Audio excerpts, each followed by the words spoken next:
Assalamualaikum warahmatullahi wabarakatuh. Selamat datang kembali di channel Jagat Tengah Wangi. Dan pada kesempatan malam hari ini, gua akan membawakan sebuah kisah dengan judul Sosok Ketika di Bangsal Rumah Sakit. Cerita ini ditulis oleh seseorang dengan nama Restu Wiratmaja. Tapi sebelum kita masuk ke inti ceritanya, alangkah baiknya bagi kalian yang belum subscribe channel ini, kalian bisa bantu kami dengan mengeklik tombol subscribe yang ada di bawah ini agar channel kami menjadi semakin lebih berkembang dan kami menjadi semakin lebih bersemangat dalam membawakan konten-konten kisah horor buat kalian. Oke, tanpa perlu banyak basa-basi lagi, mari kita langsung saja ke ceritanya. Waktu itu, tepat di tengah malam, aku mendengar suara kursi roda yang diseret-seret tepat di depan pintu ruangan. Dan tak berselang lama, aku juga mendengar suara anak kecil yang tertawa cekikikan layaknya sedang bermain. Allahu Akbar, Allahu Akbar. Lantunan suara azan begitu terdengar jelas dari luar ruangan.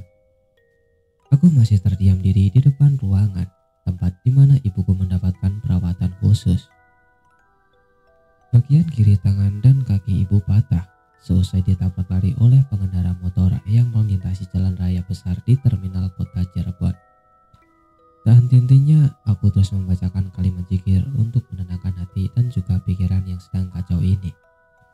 Dari kejauhan, kulihat seorang pria mengenakan sarung dan juga kopiah, memiliki rambut yang panjangnya sebahu dan berjalan layaknya seorang ajudan dengan langkah yang sangat tegap sambil membusungkan badan ke arah depan.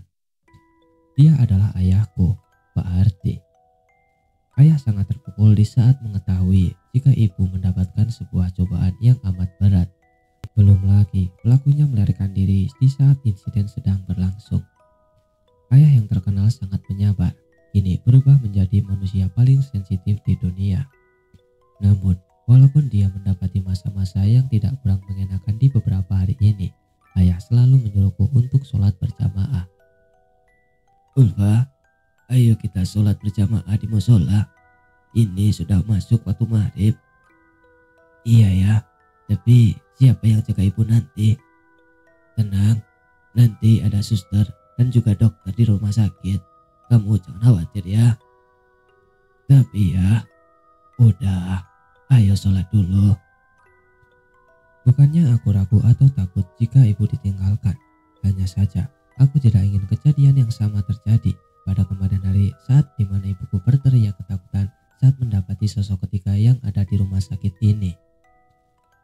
Ayah juga bilang, rumah sakit juga merupakan tempat di mana berkumpulnya sosok-sosok gaib yang masih terkurung, berkeliaran, atau mungkin juga bergentayangan. Tidak heran jika pasien atau mungkin keluarga pasien sendiri tidak betah jika berlama-lama di rumah sakit. Selain dengan tempatnya orang-orang yang sedang terkena musibah, di tempat ini juga sering kali terjadi hal-hal aneh di luar nalar. Seperti yang dirasakan ibu kemarin, dia berteriak ketakutan saat mendapati sosok wanita menggunakan pakaian suster, namun memiliki wajah yang sudah hancur berantakan. Aku tak bisa membayangkan apa yang dirasakan oleh ibu saat itu. Di lain sisi, aku dan ayah sedang tidak berada di ruangan, dan di sisi lain, ibu tidak bisa bergerak sama sekali.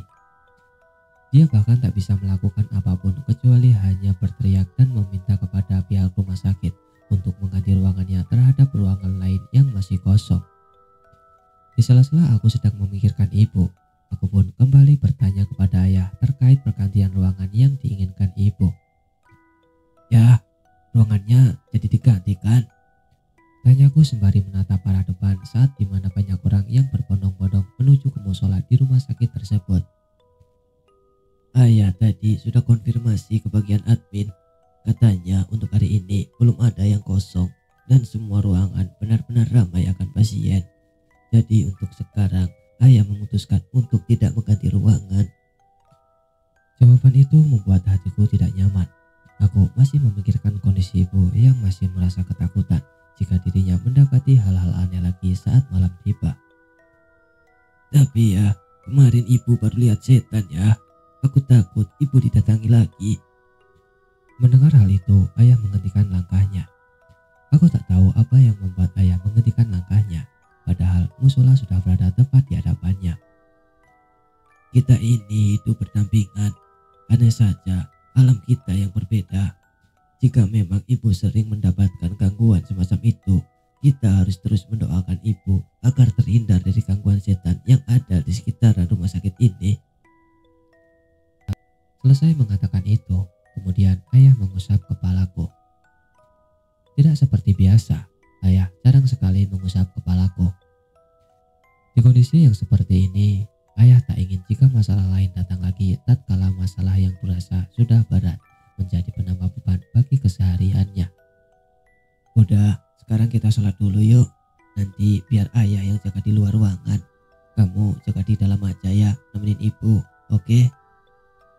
Tepat setelah ayah mengatakan itu, muazin musola langsung mengumandangkan suara iqomah. Aku dan ayah langsung buru-buru untuk mengambil air wudhu dan segera melaksanakan sholat berjamaah. Selesai sholat, aku tak buru-buru untuk melipat mukena. Aku ingin tahu apakah ayah sudah keluar dari musola atau belum. Tanganku segera menggapai tirai pembatas antara saf laki-laki dan perempuan. Aku mengintip di balik tirai tersebut dan kulihat ayah sedang terdiam sembari menundukkan kepalanya. Aku hanya tersenyum. Mungkin ayah sedang berdoa demi kesembuhan ibu.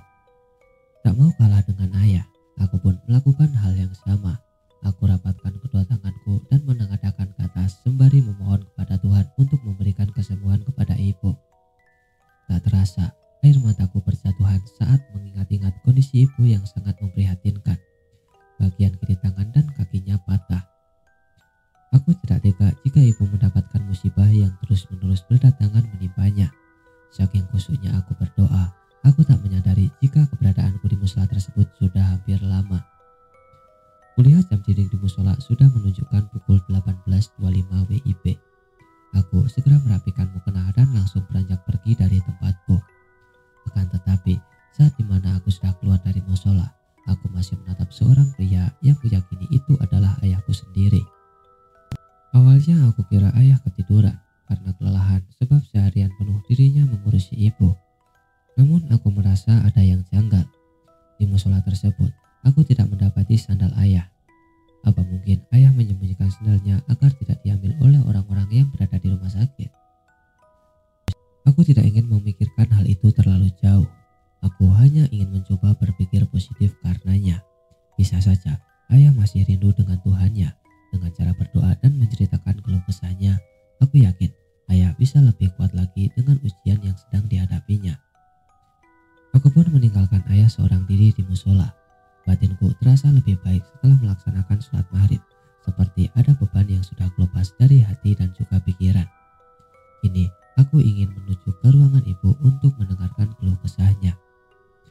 Sepanjang jalan menuju ke ruangan ibu, aku mendapati suara teriakan kencang dari salah satu ruangan.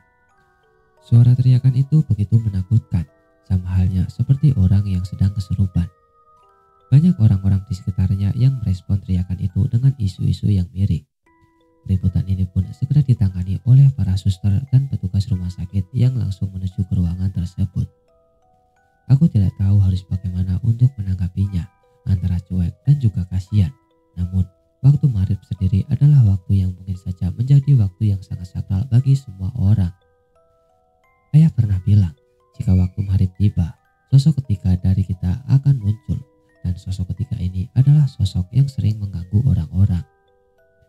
Akan tetapi pikiranku langsung terbayangkan oleh ibu. Aku pun segera mempercepat langkahku untuk menuju ke ruangan. Aku tahu ayah masih berada di musola. Karenanya aku sedikit panik akan keadaan ibu yang sekarang berada di ruangan sendirian. Saat aku sudah hampir tiba, kakiku langsung melemas. Aku langsung terdiam seperti layaknya patung. Tatapan khawatirku berubah menjadi tatapan yang penuh dengan ketakutan. Di hadapanku, aku melihat seorang pria yang sedang duduk sambil memainkan handphonenya. Aku mencoba meyakinkan diri jika apa yang aku rasakan kali ini adalah sebuah mimpi. Dan di saat pria itu melihatku, dia pun mengatakan sesuatu. Ulfa, kamu baru sampai ya? Kok lama banget di musolanya? Padahal ayah dari tadi nungguin kamu loh di sini.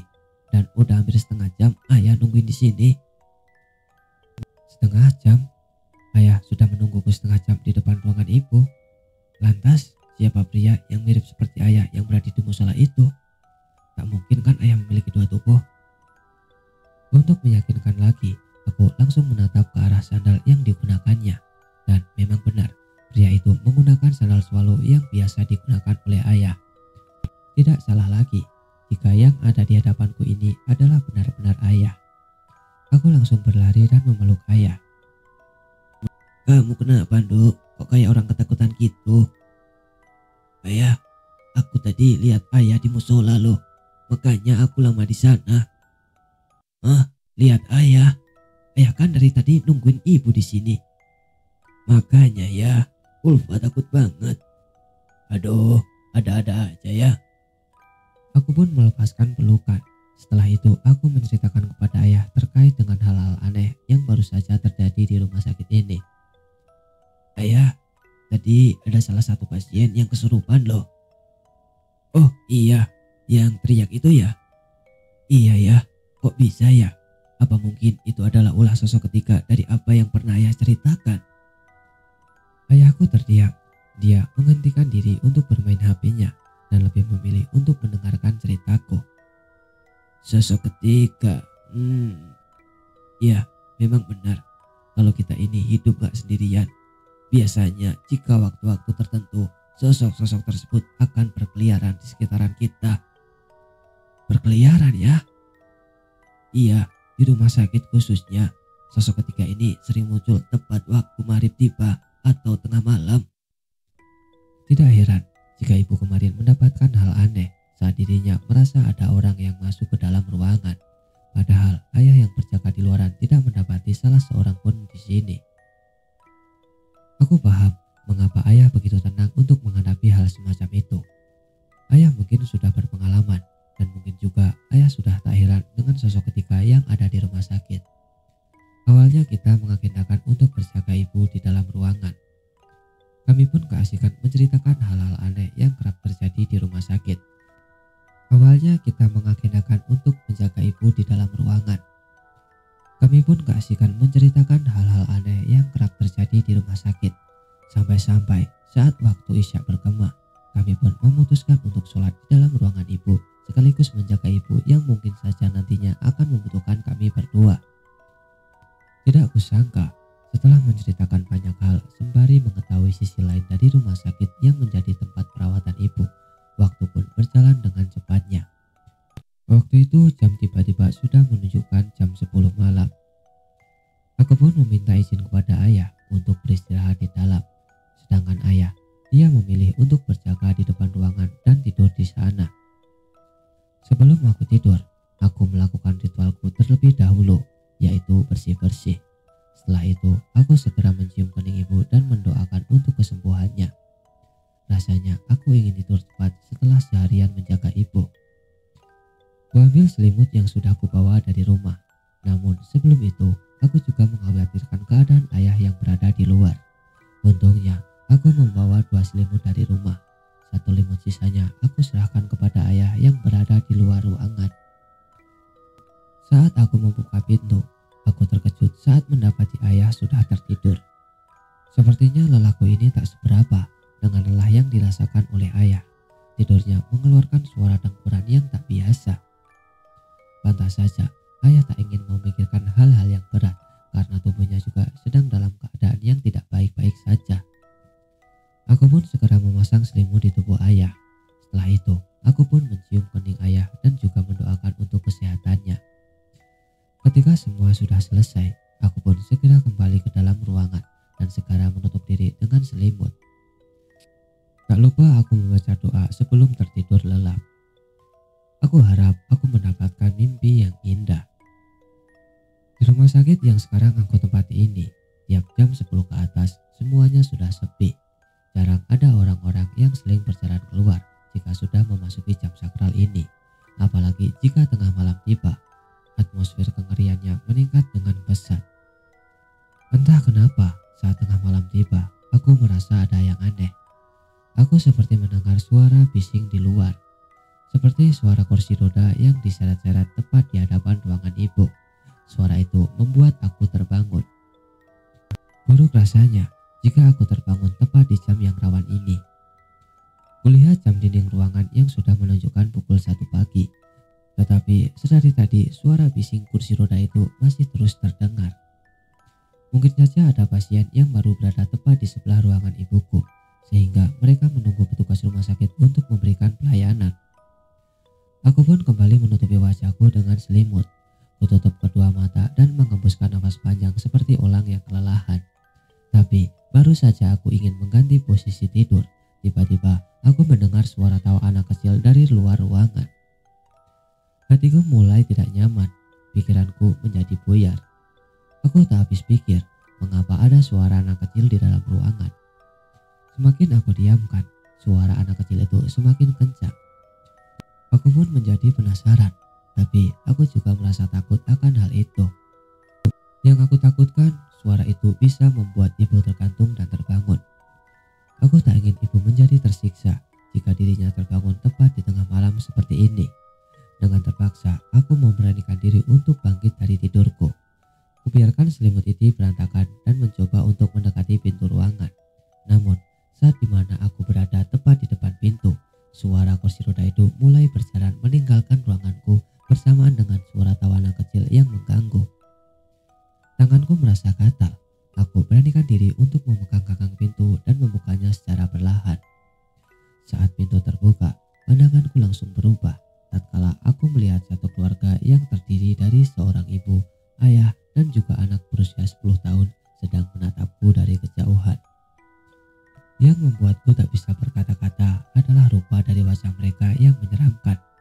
Ketiganya memiliki wajah yang sudah hancur seperti layaknya korban kecelakaan lalu lintas. Dan yang membuatku merinding adalah ketiganya menggunakan pakaian layaknya pasien di rumah sakit ini. Aku pun segera menutup pintu dan kembali memaksakan diri untuk segera tidur. Walaupun aku masih merasakan kehadiran mereka, batin dan mulutku terus-menerus berpikir guna menenangkan hati dan pikiran. Setelah itu, aku pun bisa tertidur hingga subuh tiba. Tepat di waktu subuh, ayah membangunkanku. Dia menyuruhku untuk sholat subuh terlebih dahulu, dan aku pun menguatkan diri untuk melawan rasa malasku dan segera melaksanakan sholat. Setelah aku dan ayah berjamaah di ruangan, ayahku mengajakku untuk mencari sarapan di luar rumah sakit. Saat di tengah perjalanan, kami mendapati petugas rumah sakit yang sedang memasukkan 3 pasien ke dalam kamar mayat. Karena penasaran, aku pun meminta kepada ayahku untuk berhenti sejenak. "Ya, tunggu bentar ya. Ada apa, Ulfa?" Ini aku mau tanya dulu ke bagian admin." "Loh, kamu itu mau tanya apa?" "Iya, nanti aku ceritakan ya." Aku segera menuju ke bagian admin rumah sakit dan menanyakan perihal ketiga pasien yang dibawa ke ruang jenazah. "Permisi Mbak, maaf, saya mau tanya, kalau pasien yang baru masuk ruang jenazah itu datang kapan ya?" "Oh itu, mereka datang malam tadi Kak, berkisar jam 12-an. Tapi sayang nyawa mereka tidak tertolong di jam 12. Kalau boleh tahu lagi, mereka itu meninggal karena apa ya Mbak?" "Mereka bertiga ini satu keluarga Kak, terdiri dari ayah, ibu, dan juga seorang anak. Mereka meninggal karena kecelakaan lalu lintas di Jalan Pantura yang mengarah ke sekitaran Brebes." Mendengar hal itu, aku pun langsung terdiam. Tak kusangka, semalam tadi aku mendapati sosok ketiga dari mereka bertiga. Mereka datang ke ruangan ibu. Ya udah, makasih ya Mbak." "Iya, sama-sama Kak." Aku segera menuju ke ayah dan menceritakan kejadian yang baru saja terjadi pada malam itu. Ayahku yang mendengar itu langsung terkejut. Dia tak menyangka jika malam tadi dia juga mendengar suara kursi roda tepat di dekat ruangan ibu. Namun karena lelah, ayah tak menggubrisnya. Dan dari kejadian ini aku mendapati bahwa dimanapun tempatnya, sosok-sosok seperti itu pasti akan bermunculan di waktu dan kondisi yang tepat. Tinggal bagaimana kita untuk